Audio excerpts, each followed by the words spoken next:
Hello guys, welcome back. दोस्तों, demonstrative pronoun में हम चार वर्ड्स को बहुत ज्यादा यूज करते हैं। ये चार वर्ड्स होते हैं दिस, दैट, दीज और दोस। जब हम इंग्लिश बोलते हैं और जब बेसिक लेवल का कॉन्वर्सेशन करते हैं तो हम कई बार दिस, दैट, दीज और दोस को यूज करते हैं। तो सबसे पहली बात तो हम आज इनकी प्रैक्टिस करेंगे, इनके कंसेप्ट को समझेंगे और कुछ मिलेगा आपको होमवर्क में। दोस्तों, ये है मेरी 10 मिनट्स प्रैक्टिस सीरीज, जहां पर 10 मिनट में मैं आपको समझाऊंगा इसका एक टॉपिक का कंसेप्ट और साथ में प्रैक्टिस भी करेंगे। दोस्तों, कई बार जब हम वस्तुओं की ओर इशारा करते हैं तब हम दिस, दैट का प्रयोग करते हैं। जैसे मैंने कहा कि यह पेन है तो मैं बोलूंगा दिस इज पेन। अब ये बोलने में तो बहुत आसान है, लेकिन मुझे बोलना हो कि वह मेरी स्कूल है तो इस सिचुएशन में हम बोलेंगे दैट इज माई स्कूल। तो दिस और दैट का यूज करना बहुत आसान है, लेकिन दीज और दोस का यूज करना उतना ही कठिन। कई बार तो हम प्रोनाउंसिएशन में ही मिस्टेक कर देते हैं। इसलिए आज के 10 मिनट के प्रैक्टिस सेशन में मैं आपको दिस, दैट, दीज, दोस के पूरे कंसेप्ट क्लियर करवाऊंगा। हम डायग्राम से समझेंगे कि हमें किस सिचुएशन में दिस लगाना है, किस सिचुएशन में दैट लगाना है। अदरवाइज कई बार क्या होता है ना, हमें पूरे कंसेप्ट क्लियर नहीं होते हैं और हम कहीं पर भी कुछ भी लगा देते हैं। सबसे पहली बात, प्रोनाउन क्या होती है? प्रोनाउन एक ऐसा वर्ड होता है जो नाउन की प्लेस पर आता है। अब डेमोस्ट्रेटिव प्रोनाउन क्या होती है? ऐसी प्रोनाउन जो किसी वस्तु को बताने के लिए काम में आए, यानी कि इशारा करने वाली प्रोनाउन। ऐसा कोई सा भी शब्द जो किसी को डेमो दिखाने के काम में है उसे हम डेमोस्ट्रेटिव प्रोनाउन कहते हैं। जैसे मैंने कहा कि यह पेन है तो मैं पेन की ओर इशारा कर रहा हूं, दिस इज अ पेन। यह मेरी घड़ी है तो दिस इज माई वॉच। इस तरीके से हम करते हैं प्रैक्टिस। चलिए सबसे पहले आगे चलते हैं। 10 मिनट का प्रैक्टिस सेशन है। आज हम पढ़ने वाले हैं डेमोस्ट्रेटिव प्रोनाउन। तो चलिए अब मैं आपको ले चलता हूं बोर्ड पर, और यहां पर ना मैंने देखो सबसे पहले लिख दिया है यहां पर दिस। अब एक एक चीज को आराम से समझेंगे। और यहां पर मैंने लिख दिया है दैट। पहले इन दोनों को समझ लेते हैं। अब पहले ना इसका हिंदी मीनिंग आप समझ लो, ठीक है? अब एक और दिमाग में बात क्लियर रखना कि हम इन दिस और दैट का यूज नॉन लिविंग थिंग्स के साथ ज्यादा करते हैं। किसके साथ करेंगे? जो वस्तुएं होती है उनके साथ। अब इस दिस का मतलब होता है, बेसिकली मतलब होता है यह, और इस दैट का मतलब होता है वह। उसी प्रकार यहां पर दो वर्ड्स में और लिख देता हूं ताकि आपको दिक्कत ना हो। एक होता है आपका दीज, और इसका जो हिंदी मीनिंग होता है वो भी बताऊंगा, और एक होता है आपका दोज। अब इसको दोस नहीं पढ़ना है, दोज पढ़ना है, ठीक है दोस्तों? तो ये चार हो गए डेमोस्ट्रेटिव प्रोनाउन। अब इसका मीनिंग होता है ये, और इसका मीनिंग होता है वे। तो ये जो हिंदी मीनिंग्स है ना, ये सिर्फ अंडरस्टैंडिंग के लिए है। किसके लिए है? अंडरस्टैंडिंग के लिए। इनको आपको रट्टा नहीं मारना है, आपको सिचुएशन याद रखनी है। अगर आपको सिचुएशन याद हो जाएगी ना तो बहुत आसानी से आप इंग्लिश बोल पाएंगे। तो ये तो हो गए हिंदी मीनिंग। अब इनके रूल्स आपको याद रखने हैं कि इन दोनों का प्रयोग, किसका?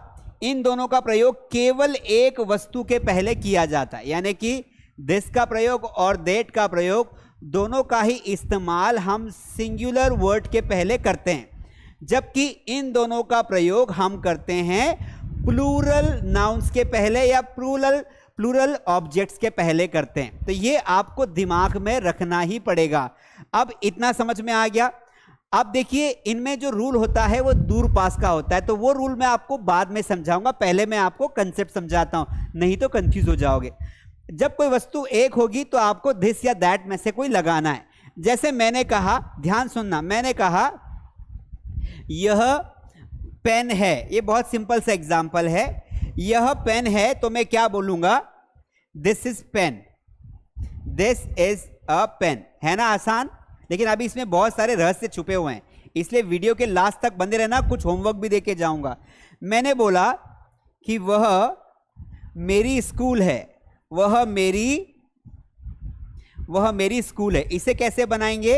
तो यहां पर भी जो स्कूल है ना वो एक है, तो दोनों ही सिचुएशन में सेंटेंस को पढ़ने के बाद समझ में आ रहा है कि पेन भी एक है और स्कूल भी एक है। लेकिन यहां पर तो यह आया था, यहां पर वह आ गया, तो आप यहां पर लगा दोगे दैट। तो दैट इज माय स्कूल। क्या बोलोगे? That is my school. वह मेरा स्कूल है, दैट इज माय स्कूल। समझ में आया कि नहीं आया? तो आपको अगर वस्तुएं दिखानी हो एक, तो दिस या दैट में से लगा सकते हैं कुछ भी। लेकिन अब एक कंफ्यूजन क्रिएट होता है कि सर दिस कहां लगाएं, दैट कहां लगाएं। तो अब हम नया नियम आपसे इंट्रोड्यूस करते हैं कि जब कोई वस्तु अगर आपके पास में हो, रीचिंग डिस्टेंस में हो, तो वहां पर आपको दिस लगाना है। तो आप यहां पर लिख लीजिए कि ये जो होती है, ये दिस का प्रयोग केवल ऐसी वस्तुओं के पहले करते हैं जो पास होती है, और दैट का प्रयोग ऐसी वस्तुओं के पहले करते हैं जो दूर होती है। तो दूर वाली वस्तुओं के लिए लगाते हैं दैट। अब थोड़ी प्रैक्टिस हो जाए, क्योंकि मेन तो प्रैक्टिस सेशन है ना। चलिए आप ना मेरी बातों को नोटिस करिए। जैसे मैंने कहा यह कुर्सी है, तो अगर कुर्सी पास में है तो मैं बोलूंगा दिस इज अ चेयर। और मैंने कहा कि वह पंखा है और पंखा मुझसे दूर है, तो मैं बोलूंगा दैट इज फैन। मैंने कहा कि यह मेरा रूम है, तो मैं रूम में खड़े होकर बता रहा हूं कि मेरा रूम है, तो रूम तो मेरा पास में है, तो मैं क्या बोलूंगा, दिस इज माय रूम। पर मैंने कहा कि वो मेरा भाई का रूम है, that is my brothers room. मैंने कहा कि यह मेरा घर है, दिस इज माय हाउस। वह मेरा खेत है, दूर है ना खेत, तो हम बोलेंगे दैट इज माई फील्ड। क्या बोलेंगे, दैट इज माई फील्ड। तो अब आपको समझ में आ गया। वो आम का पेड़ है, कैसे बोलेंगे, that is mango tree. This is mango tree नहीं बोलना है। अगर आप आम के पेड़ के पास खड़े हो जाते हैं, फिर बोलते हैं अरे ये तो आम का पेड़ है, तो फिर आपको बोलना है this is a mango tree.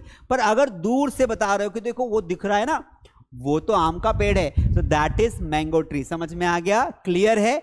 तो पास के लिए दिस लगाना है, दूर के लिए दैट लगाना है।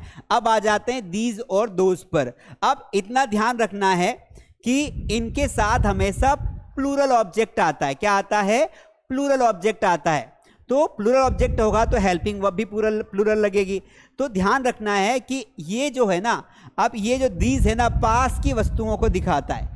जो वस्तुएं पास होगी और एक से ज्यादा होगी तो दीज लगाना है, और जो वस्तुएं दूर होगी और एक से ज्यादा होगी तो दोज लगाना है। चलिए कुछ एग्जाम्पल्स के थ्रू समझने की कोशिश करते हैं। मैंने कहा ये मेरे कपड़े हैं, मैंने कहा ये मेरे कपड़े। बताओ भैया जरा कमेंट में कैसे बनाएंगे सेंटेंस। ये मेरे कपड़े हैं, तो कपड़े एक से ज्यादा है तो दीज लगेगा। तो यहां पर आपको लगाना है दीज आर माई क्लोथ्स, ठीक है। और उसी प्रकार मैंने कहा, मैंने कोई दूर की वस्तु बताई, मैंने कहा कि भाई देखो वे गाय हैं। मैंने क्या बोला, वे गाय हैं। तो यहां पर मैंने कहा वे गाय हैं। तो इस सिचुएशन में आप दूर की वस्तु को बताने के लिए लिखेंगे दोज आर काउज। अब आपने एक बात नोटिस की दोस्तों, did you notice one thing, कि यहां पर मैं एक ऑब्जेक्ट दिखाने के लिए इज का प्रयोग कर रहा हूं, और यहां पर मैं एक से ज्यादा ऑब्जेक्ट दिखाने के लिए आर का प्रयोग कर रहा हूं। तो that we need to remember कि अगर हम दिस या दैट लगाएंगे तो इज लगाना है, और दीज या दोज लगाएंगे तो आर लगाना है, ये भी प्रेजेंट में। चलिए थोड़ी प्रैक्टिस करते हैं। और अगर आपने सेशन को लाइक नहीं किया हो तो फटाफट लाइक कर दो मेरे दोस्त। चलिए, मैंने कहा कि ये किताबें हैं, दीज आर बुक्स। मैंने कहा कि वे आम के पेड़ हैं, दोज आर मैंगो ट्रीज। मैंने कहा कि ये मेरे दोस्त हैं, दीज आर माई फ्रेंड। मैंने कहा कि वे मेरे दुश्मन हैं, दोज आर माई एनिमीज। तो हम लिविंग थिंग्स के पहले भी कुछ कुछ जगह पर हम दिस दैट का उपयोग कर सकते हैं। जैसे हम कई बार बोलते हैं मिलिए ये मेरा दोस्त है, दिस इज माई फ्रेंड, तो ही इज माई फ्रेंड भी बोल सकते हैं, दिस इज माई फ्रेंड भी बोल सकते हैं, ठीक है। तो इस तरीके से हम बहुत सारे सेंटेंसेस की प्रैक्टिस कर सकते हैं। चलिए कुछ सेंटेंसेस मैं आपको ना बोर्ड पर करके दिखाता हूं। तो देखिए मैंने यहां पर कुछ सेंटेंसेस लिखे। मेरा पहला सेंटेंस है यह मेरा कंप्यूटर है, यह मेरा कंप्यूटर है। दूसरा सेंटेंस है वह मेरी बाइक है, यानी कि मोटरसाइकिल है। अगला सेंटेंस है वे मेरे खेत हैं। अगला ये मेरे जूते हैं, ये मेरे जूते हैं। अगला सेंटेंस मैंने लिखा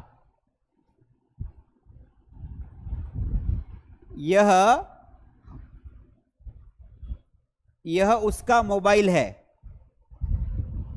यह उसका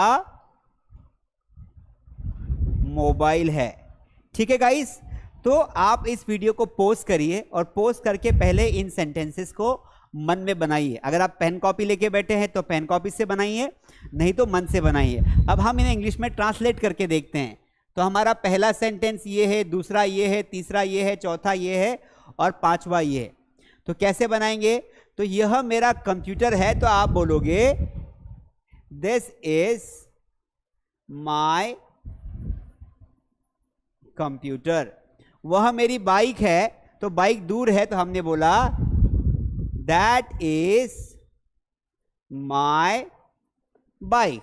वे मेरे खेत हैं, खेत ज्यादा हैं, तो कैसे बोलेंगे? Those are my fields. खेत को हम फील्ड बोलते हैं और खेत एक से ज्यादा है तो हमने लगा दिया फील्ड्स। अगला, ये मेरे जूते हैं, तो बोलेंगे, अब जूते हमेशा एक से ज्यादा होते हैं, दो होते हैं ना, तो उसको पेयर ऑफ शूज बोला जाता है। तो दीज आर माय शूज। यह उसका मोबाइल है, कैसे बोलेंगे? This is his mobile. क्या बोलेंगे? This is his mobile. समझ में आया कि नहीं आया? क्लियर है? कर लोगे?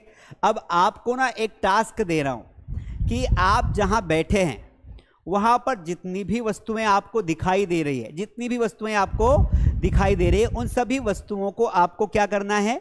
आपको उनके सेंटेंसेस बनाना है। मान लो जहां आप बैठे हैं वहां पर आपके सामने टेबल है, तो आप बोलो दिस इज अ टेबल। और अगर आपको लगे कि यार टेबल दूर है, तो आप बोलो दैट इज अ टेबल। समझ में आया? तो जो भी आपके रूम में, आपके घर में, जहां भी आप बैठे हैं, उन सबके सेंटेंसेस लिख के बनाओ या बोलकर बनाओ, आपकी प्रैक्टिस हो जाएगी। ठीक है, अब आगे बढ़ जाते हैं। अब देखिए, जैसे अभी हमने देखा कि हम इज और आर का ही यूज कर रहे थे, तो वो तो प्रेजेंट टेंस हो गया, लेकिन हम इन्हीं वाक्यों को पास्ट में भी बना सकते हैं। अगर हमें पास्ट में बनाना हो तो हम वॉज वर का यूज करेंगे, और फ्यूचर में बनाना हो तो हम विल बी का यूज करेंगे।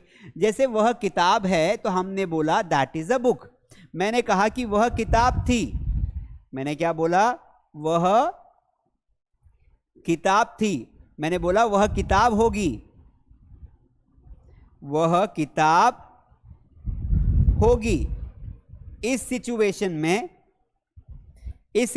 में वह किताब थी, तो बोलेंगे दैट इज बुक। और वह किताब होगी, तो बोलेंगे दैट विल बी बुक। यहां पर वॉज आएगा, दैट वॉज बुक, और फ्यूचर में बनाएंगे दैट विल बी बुक। समझ में आ गया? So the concept is very simple guys, कि अगर सेंटेंस के लास्ट में है तो आपको प्रेजेंट मानना है और इज या आर में से बनाना है सेंटेंस। अगर था है, थी आ गया, कोई वस्तु थी, अगर ये बताना हो तो आप क्या करेंगे? वॉज वर लगा देंगे, और अगर होगा, होगी आया तो आप विल बी लगा देंगे। तो that is a book, that was book, that will be a book. अब हम क्या कर सकते हैं? हम प्रैक्टिस कर सकते हैं। अब प्रैक्टिस करते हैं। चलिए, यहां पर 5 सेंटेंस लिखे हैं, आप इन 5 सेंटेंस को हम इंग्लिश में कन्वर्ट करके देखते हैं। वह टेबल है, तो बहुत ही आसान है, हम बनाएंगे सेंटेंस। कैसे बनाएंगे? That is a table. ठीक है, अगला सेंटेंस है ये मेरे जूते हैं, कैसे बनाएंगे? These are my shoes. यह मेरा घर था, पास्ट है, तो हम बनाएंगे this was my house, this was my house. यह मेरी पुरानी पुस्तक है, तो कैसे बोलेंगे? This is my old book. अगला, यह मेरा बैग होगा, तो फ्यूचर है, तो दिस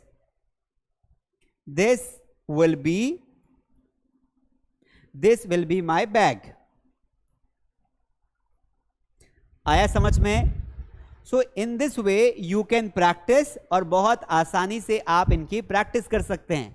तो अगर आपको ये वीडियो अच्छा लगा हो तो लाइक करें, और अगर आपको ऐसे बहुत सारे सेंटेंसेस प्रैक्टिस करने हैं तो आप मास स्टडी बुक, मास स्पोकन इंग्लिश बुक को बाय कर सकते हैं। तो अगर आपको हमारी बुक चाहिए तो आप जाइए मास स्टडी ऐप पर, जिसकी लिंक नीचे डिस्क्रिप्शन में है, वहां से बुक लीजिए, और उसमें बुक के अंदर ही प्रैक्टिस करने के लिए बहुत सारे सेंटेंसेस की प्रैक्टिस दी हुई है, तो आप जरूर उसे बाय करें। ठीक है, आई होप आपको समझ में आ गया होगा। अगर आपको ये वीडियो अच्छा लगा हो तो लाइक, सब्सक्राइब, शेयर जरूर करें। और ये दिस, दैट, दीज और दोस्त के चारों के एक एक एग्जाम्पल्स आपको कमेंट में लिखने हैं। चारों के एक एक एग्जाम्पल आपको कमेंट में लिखने, ये आपका टास्क है। और अगर आप हमारी ऑनलाइन क्लासेस ज्वाइन करना चाहते हैं तो आप नीचे दिए गए नंबर पर कॉल कर सकते हैं। और सबसे बढ़िया कोर्स आपके लिए है प्रीमियम स्पोकन इंग्लिश कोर्स। आप इस कोर्स को ज्वाइन करके घर बैठे अपने मोबाइल फोन से, लैपटॉप से इंग्लिश बोलना सीख सकते हैं। Thank you so much.